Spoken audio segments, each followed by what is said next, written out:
मौत के निशुल्क वितरण की कहानी है। राजस्थान के सीकर में एक बच्चा मर गया, 2 किसी तरह बचे। बच्चों के घर वालों का दावा है कि तीनों ने दवाई पी थी। दवाई सरकारी अस्पताल में मिली थी। दवाई खांसी दूर करने की थी, लेकिन एक बच्चे को जिंदगी से दूर कर गई और बाकी 2 को जिंदगी भर का सदमा दे गई। दवाई के पीड़ित केवल सीकर में नहीं है, बल्कि भरतपुर और जयपुर में भी बच्चों का इलाज चल रहा है। भरतपुर में तो एक डॉक्टर और एम्बुलेंस का ड्राइवर भी बीमार हो गया।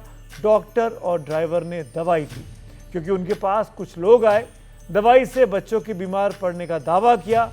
डॉक्टर ने उन्हें दवाई की क्वालिटी की गारंटी देने के लिए खुद दवाई पी ली और बीमार पड़ गया। एनडीटीवी इंडिया ने इस पूरे मामले में दावे और सच्चाई की तहकीकात की है। खांसी की दवा जान की दुश्मन है या फिर इसके पीछे कोई और ही कारण है? दवा नकली है, दवा की सप्लाई में धांधली है या फिर गलत मरीज को दवा दे दी गई है? हर सवाल का जवाब खोजने की कोशिश की है, क्योंकि हर घर में खांसी की दवा रखी है। कुछ दिन पहले अफ्रीका के कुछ देशों में खांसी की दवा पीने से बच्चे बीमार पड़े थे, मौत भी हुई थी। तब उन देशों ने दावा किया था कि खांसी की दवा भारत से बनकर अफ्रीका पहुंची थी। तो मामला गंभीर है।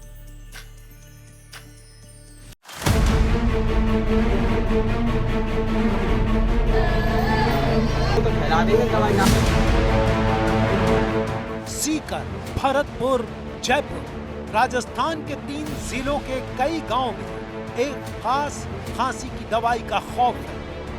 बच्चे के गले में फांसी की तरह अटकी खांसी की दवाई का नाम है डेक्स्ट्रोमेथोफेरोन HBr syrup IP 13.5 mg 5 ml, batch number KL 25 147।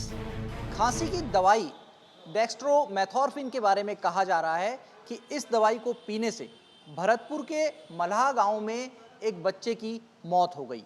नाम सम्राट था। बताया जा रहा है कि सम्राट की मां ज्योति 3 बच्चों को लेकर प्राइमरी हेल्थ सेंटर पहुंची थी। तीनों को खांसी जुकाम की शिकायत थी। इनमें से 2 बच्चों को दवा PHC पर ही दी गई, लेकिन एक बच्चे यानी सम्राट को दवा घर आने के बाद दी गई। तीनों की तबीयत थोड़ी गड़बड़ हुई। 2 बच्चों को उल्टी हो गई, लेकिन सम्राट को उल्टी नहीं हुई। तीनों बच्चे हल्की बेहोशी में आ गए।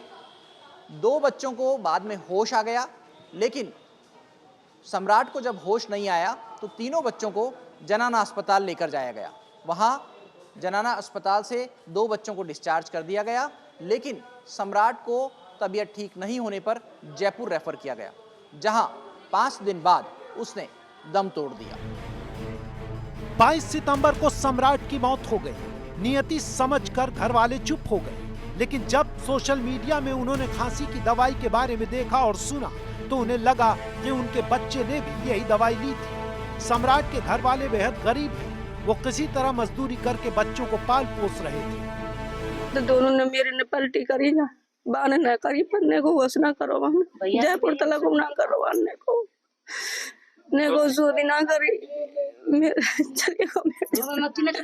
बिल्कुल, देखिए दादी थी, इनका कहना है कि जो सम्राट 2-2.5 साल उसकी उम्र थी, उसे यही सिरप पिलाई गई थी। उसके बाद में उसे होश नहीं आया।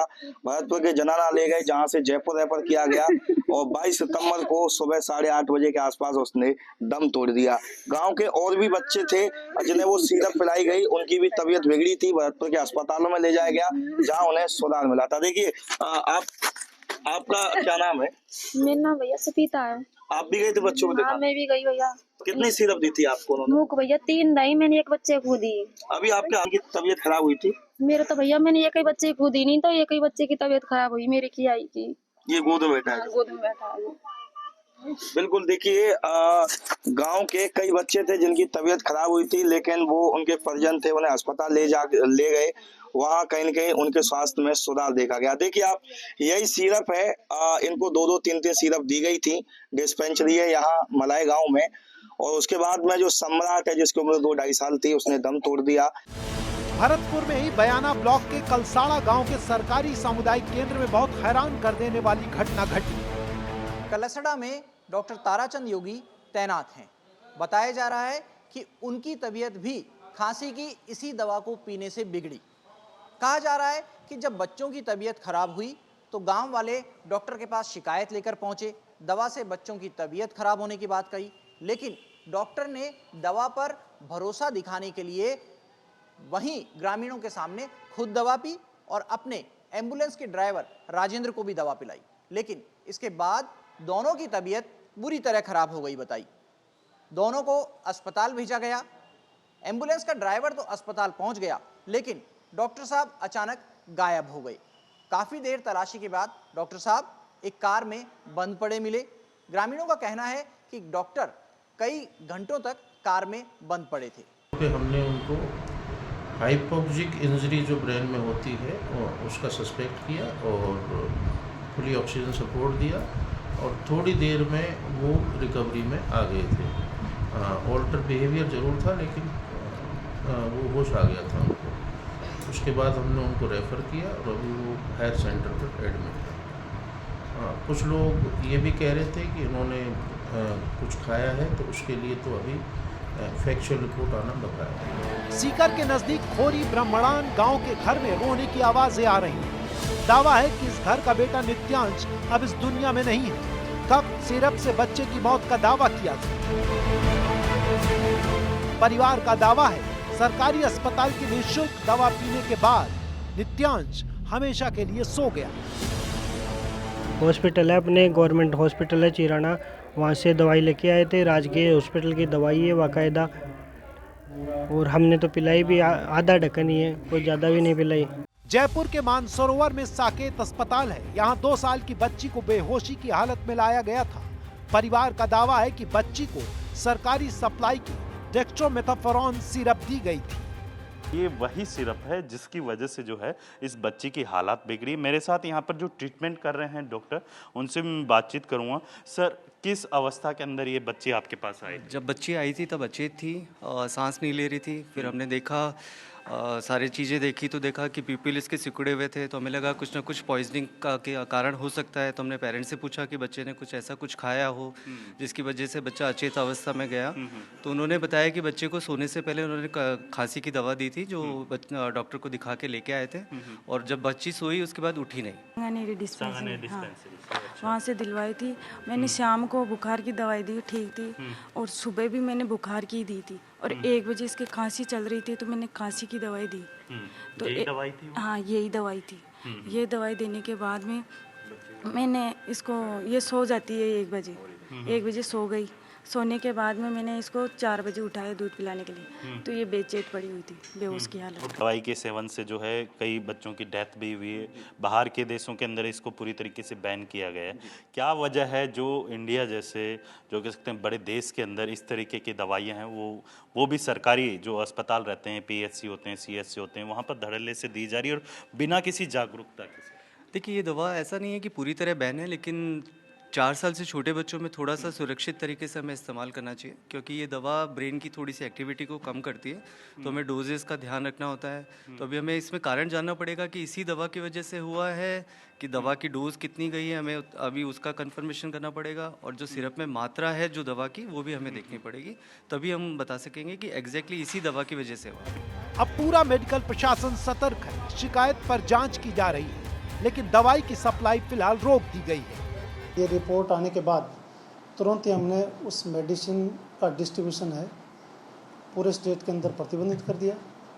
हमारा ई-औषधि सॉफ्टवेयर है, उससे उसका डिस्ट्रीब्यूशन है वो ब्लॉक कर दिया। और जिन बैचेस के बारे में मेडिसिन के ख़राब होने की, मेडिसिन के लेने के कारण मरीजों में शिकायत की बात आई थी, उन मेडिसिन के सैंपल्स पुनः कलेक्ट कराए जा रहे हैं, पुनः सैंपल जांच करवाए जा रहे हैं। दावे और हकीकत का फर्क जानने के लिए NDTV इंडिया की टीम करौली जिले के लांगरा प्राइमरी हेल्थ सेंटर में पहुंची। सर, हम जो डॉक्टर जो प्रेस्क्राइब कर रहे हैं उनको हम दे रहे हैं, उसको अल्टरनेट के रूप में, जैसे डेक्स्ट्रोमेथोर्फेन तो गवर्नमेंट ने बैन कर दी है। कौन सी दवाई थी जो उसको बंद किया गया है? हाँ, जो एंटीटसिव थी डेक्स्ट्रोमेथोर्फेन, हाँ, उसको क्या है कि बंद कर दिया है गवर्नमेंट के द्वारा, रोक लगा दी गई है। फिलहाल जो 15 बैच थे उनके द्वारा जो टेंडर किया गया था, जो आए थे, उन पर रोक लगा दी फिलहाल। तो हम बिल्कुल भी उसको नहीं दे रहे हैं, ना ही डॉक्टर प्रेस्क्राइब कर रहे हैं उसको। उसमें डेक्स्ट्रोमेथार्फन नाम का एक साल्ट रहता है, वो CNS डिप्रेशेंट होता है, तो उसके कभी कभी जो छोटे बच्चे होते हैं उनमें साइड इफेक्ट आ जाता है। तो जनरली इसको अवॉइड किया जाता है 2 साल से छोटे बच्चों में देने से, तो इस वजह से इसको अवॉइड किया जाता है। सवाल यह है कि अगर छोटे बच्चों के लिए दवाई सही नहीं है या जरूरत से ज्यादा मात्रा घातक हो सकती है, तो क्या ये दवाई मरीजों को बिना सुरक्षा सलाह के दी गई, या फिर उस दावे का क्या जिसमें ये दवा लेने के बाद डॉक्टर और एम्बुलेंस के ड्राइवर की हालत बिगड़ गई, जिन्होंने दवाई की शुद्धता की गारंटी के लिए इसका प्रयोग खुद पर ही कर लिया था। चीज़ों की जो है इसमें सब इन्वेस्टिगेशन जारी है। इन्वेस्टिगेशन की जो भी रिपोर्ट आएगी, अगर कोई भी जिसने गलत काम किया है, अगर किसी का कोई भी ऐसा क्राइम है जो सामने दिख रहा है या साबित होता है, तो निश्चित रूप से हमारी सरकार तो पहले भी कार्रवाई करती रही आई है और बहुत ही सख्त कार्रवाई होगी।